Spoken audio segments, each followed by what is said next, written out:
Bonjour tout le monde. Aujourd'hui, on va présenter les principales réactions de la fermentation alcoolique et lactique et calculer le bilan énergétique. La fermentation est une voie métabolique qui se déroule au niveau de l'hyaloplasme et dans des conditions anaérobies, c'est-à-dire en absence d'oxygène.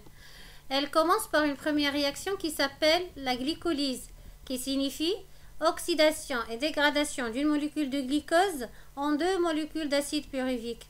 Cette réaction est couplée d'une part la réduction de deux molécules de NAD+, pour former deux molécules de NADH+, qui représentent une sorte de réservoir en protons et d'électrons.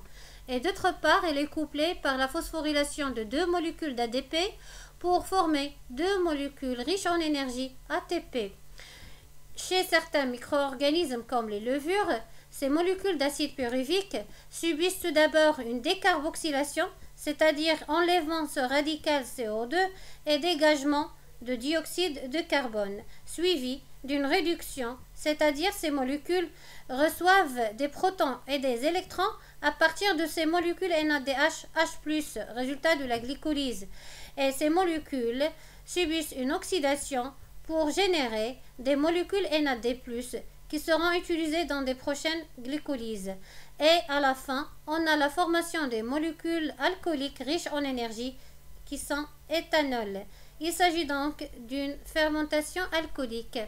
Alors que chez d'autres micro-organismes comme les lactobacilles ou bien chez les cellules musculaires, les myocytes, ces molécules d'acide pyruvique subissent une réduction en recevant des protons et des électrons à partir de ces molécules NADH+, résultat de la glycolyse.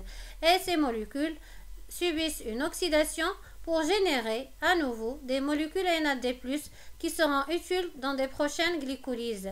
Et à la fin, on a la formation des molécules riches en énergie représentées par l'acide lactique. Il s'agit donc de la fermentation lactique. Donc à partir de ce bilan explicatif, on peut comprendre que le bilan énergétique de la fermentation, qu'elle soit lactique ou bien alcoolique, c'est deux molécules d'ATP avec des molécules organiques qui contiennent d'énergie. Concernant les réactions globales de la fermentation lactique, c'est écrit comme suit. On a une molécule de glucose qui va subir une dégradation ou bien oxydation partielle et incomplète pour donner deux molécules d'acide lactique avec deux molécules d'ATP. Et la réaction globale de la fermentation alcoolique s'écrit comme suit. Une molécule de glucose va donner deux molécules d'éthanol plus deux molécules de dioxyde de carbone plus deux molécules d'ATP. Donc le bilan énergétique, c'est toujours deux molécules d'ATP avec production des molécules riches en énergie. Par exemple, ici on a éthanol et ici on a l'acide lactique. Merci et à la prochaine, Inch'Allah.